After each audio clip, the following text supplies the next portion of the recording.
Cancer, hello. Ito na yung pahabol reading mo for the 3rd week. Ayan. Ay, wait lang. Ayusin ko lang tong ano ko.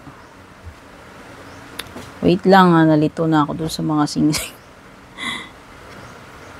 Ayan. Tignan na natin ano itong mga pahabol energies, mga ganap. Bago matapos yung 3rd week. Mga interesado guys sa private reading ko, tignan nyo nila yung mga nakasulat sa description or sa screen or sa pinakadulo or umpisa. Maraming salamat nga pala kung bago po kayo dito or matagal na sa pag-drop by para manood ng reading ko sa suporta. Don't forget to subscribe, like, follow. Thank you. So, ilatag muna natin yung mga ano mo dito, cards mo. Sa isa kuha tayo. Okay. Meron kang wolf spirit, oh. So, mamaya na natin pag-checkan yan. Turn knowledge into wisdom. Ay, naulit. Parang, ano, ganyan yung nakuha ni Gemini kanina. Pareho kayo ng card. Unang card. Light. Ang ganda ng mermaid, oh. Tsaka may lighthouse.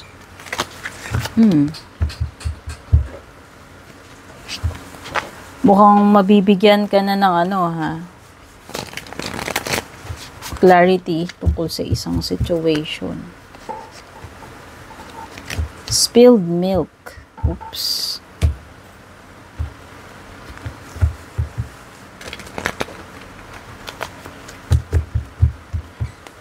Sige, i-ano lang natin yung mga cards. Ilatag, balasahin.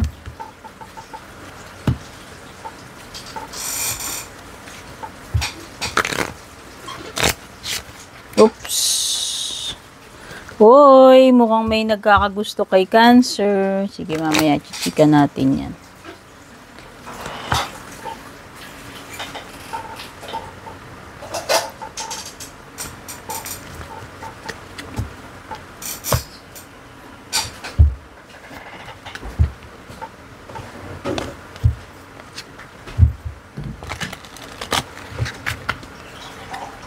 Natin to. Final layer ng mga cards. By the way, may mga signs na napipick up yung cards dito. Banggitin ko na lang sa inyo. May kaugnayan man yan sa current situation nyo or sa mangyayari pa lang. Okay, pwedeng merong, sorry, nasagi ko yung camera. May Pisces, Cancer, nakapareho mo, or ikaw yan, or Pisces again. Strong energy ni Pisces. So, simulan na natin. Parehong water sign. Turn knowledge into wisdom. Ito yung mga mga natutunan mo. Cancer na i-apply mo na dito sa iyong current situation. Lahat, parang i-compile mo yung pagsamasamahin mo lahat yung mga natutunan mo, yung mga experiences mo, yung mga inaral mo, mga na-encounter mo along the way, edi integrate mo yun. Yun na yung wisdom na meron ka ngayon. Yun na yung magagamit mo dito sa current situation mo or kung may problema ka man. Okay? Kumbaga yan na yung compilation ng mga experiences mo eh. Ano ba yung mga natutunan mo? Diba? Diyan mo na ngayon may i-apply yun. Malalim yan, hindi lang yan yung tamang nag-aaral ka lang, nagsulat ka sa notebook mo, nagbasa ka ng libro, hindi yan yun, ha? Kasi malalim yan, wisdom yung pinag-uusapan natin dyan. At ito na nga yun, yung kaliwanagan. So, ito na, paparating na yung mga sagot. Cancer, ano man itong hinihintay mo, ayan, no? Kung ikaw ay dumaraan sa period ng confusion, nangangapa, unsure, ito na yung beacon, ayan na yung lighthouse. Ito yung magsished ng kaliwanagan dito sa iyong sitwasyon. So, yan, nakikita ko na ma-enlighten ka kahit papano with dito. Spilled milk, nako, ito ay some kind of accident, No? Hindi mo naman sinasadya yan. Kaya lang, damage is done already. Hindi mo na siya mababalik. Kapag sinabi nating spilled milk, it is something na irreversible. Irretrievable na. Oo. Kaya ando na lang, kumbaga, ito yung sitwasyon wherein nasa huli na lang yung pagsisisi and natuto ka na ng leksyon mo, which is yun na nga, ina-apply din dito. No? So, alam mo na ano yung mga mali, ano yung mga dapat mong iwasan. Okay, pwede rin yun nga. Pwede rin itong reflection na nagmumuni-muni ka, nagsisisi ka. At least natuto ka ng leksyon. Kasi kung hindi rin nangyari yung mga ganitong klaseng accidents, mga pagkakamali, alam mo yun, hindi ka rin masishape or hindi mo rin matututunan yung leksyon eh. So, isipin mo na lang yung good side nung sabihin na nating failure accident na yan or disaster na nangyari. Diba? At least next time, alam mo na. Maiwasan mo na yung mistakes. May mga bagay dito na panatilihin na lang sa past. Cancer. Panatilihin sa past. Okay? Kaya nga may reason bakit ex. O kung ex man yung tinutukoy dyan, o past na yun eh. Huwag ka na mag-dwell doon. Mas maganda. Tapos na yun, no? Natapon na nga yung gatas o ano man yung disaster na nangyari na yan, yung accident. Tapos na yan eh. Hindi mo na rin naman may babalik. Sayang lang yung energy. Tsaka wala rin naman magandang patutunguhan yun kung magdedwell ka ron. Magmumukmuk ka or manghihinayang ka ng manghihinayang. Okay? Dito sa present, meron kang pwedeng gawin. Para sa kinabukasan, pwede kang makapag-prepare. Yun na lang yung pagtuunan mo ng pansin. Kasi it's already over. Oh. Cannot be changed. Sabi ko nga, irreversible na yun. Irretrievable na. Okay? Let go. Yun ang ibig sabihin yan. When it comes to your love life, eto na nga, oo. Wow! So, nakikita ko dito, let go mo na yung past mo. Maaaring hindi na talaga to outdated na daw, sabi nung cassette.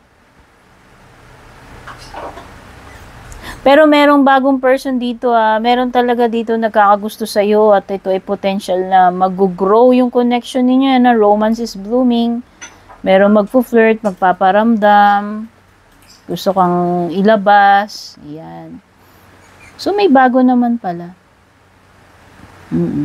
Huwag na ipilit yung past, huwag na ipilit yung nakaraan. Outdated na yan, no? Kita mo pati sa love life mo ninanag ka.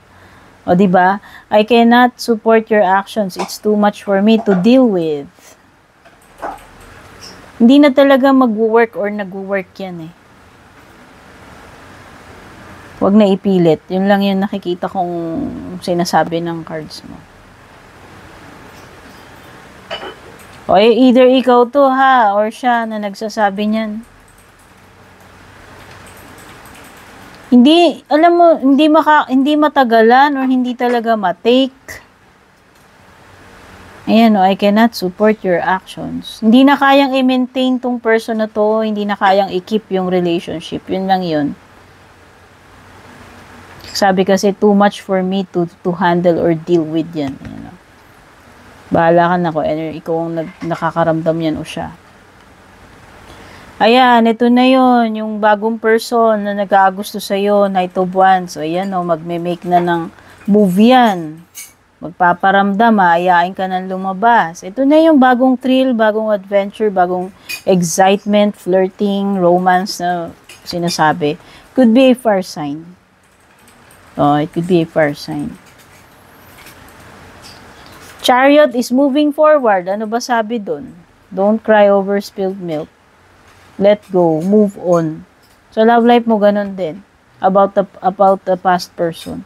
Mas mag-focus ka dito sa bago. Ayan, chariot Etong chariot na to is pagko-continue, progress, leveling up. It could also indicate ng pagta-travel din talaga eh. Or paglipat ng ibang lugar. O finally, makakaalis ka na dun sa lugar na yun. Finally, makakaalis ka na dun sa state na yun. Or phase ng buhay mo na whatever. chapter? Ano ba tawag mo dyan? Ano ba yung nararanasan mo? Okay, general reading po kasi ito. Baka nagtataka kayo bakit ko sinasabi iba-ibang eksena. No? Kasi general reading po. Okay, bahala na po kayo kung talagang hindi tumutugma sa inyo, then hindi talaga para sa inyo reading. Okay, it's time to embrace etong horizon sa harap mo, doon ka mag-focus, wag ka doon sa likod. Yun ang tignan mo. Ayan, oh. Ayan, nahawak mo yung reins ng mga kabayo. Nasa sayo yan kung anong direction yung gusto mong i-control yung mga kabayo. Pabalik ba? Paurong o pausad? Nasa sayo yan. Chariot yan. Kung ako sa'yo, move forward ka, yun din naman yung sinasabi ng mga cards mo. Okay? At ito na nga yun. Pwedeng may energy dito ng mas younger. Pwedeng dalawang person. Hindi ko alam ha. Dalawang person siguro yung papasok sa buhay mo. Or hindi ko alam kung pwedeng isa lang din o pwede rin namang dalawa. Basta isa dito mas bata sa inyo. Pwedeng yung isa water sign which is Pisces or Cancer na kapareho mo. Yung isa Aries, Leo or Sagittarius. Mas passionate yung isa, mas malakas ang dating, mas straightforward siya. Mas nakaka-excite, mas nakaka-thrill. Itong isa mas gentle, pero mas siya, mas psychic, mas nakaka-relate ka. Siguro magkatugma kayo by heart. Itong isa iba, ito naman yung magtuturo sa inyo ng mga bagong, excitement, adventures. No? So magkaiba. Ayan. So nakikita ko rin, kung hindi man ito about love life, si Knight of Wands, nakikita ko na mas excited ka to try new things ngayon, mas experimental ka pagdating sa iyong career, sa sarili mo, willing kang mag-embark on new adventures, yun na yung mga nakikita ko rito. Tsaka may mga movement talaga, may mga kabayo rito. So, may mga pag-usad May improvement, may advancement, travel. Pero you have the tendency na mag-regress kasi nakikita ko nakaharap sila dito sa left instead dito sa kanan. Ito si Page of Cups, nakaharap siya sa kanan Marami yung cards mo, 3 na nakaharap dito. Actually, yung babae na magbibigay ng kaliwanagan sa iyo doon or ito yung simbolo na yan is nakaharap sa kanan. So, ibig sabihin, huwag kang either mag-regress ka, paurong ka, pabalik ka sa past, or mag-move forward ka. Nasa sa'yo. Kasi, yun din naman yung indication ni Chariot mamimili ka lang sa anong direction ka ba? Paatras, pasulong. Okay? Ito, kagaya netong 8 of Cups mo, dapat nagmo-move on ka na dyan. Kasi naman ang indication nun, ayan new chapter, ending, new beginning. Sa tingin ko, mas mag-focus ka sa ito ay pag-enter sa unknown territories si 8 of Cups. So, nakikita ko is new adventure, new opportunities for you. Ibang setup, ibang lugar, ibang connection. Okay? So, yun yung mga na-pick up ko for you, Cancer. Sana mangyari sa iyo yung mga positibo lamang. Take care, babush. And kung balak nyo pong mag-book or mag-inquire ng personal readings ko, basahin nyo lamang po itong nakasulat sa screen or yung nakalagay sa description.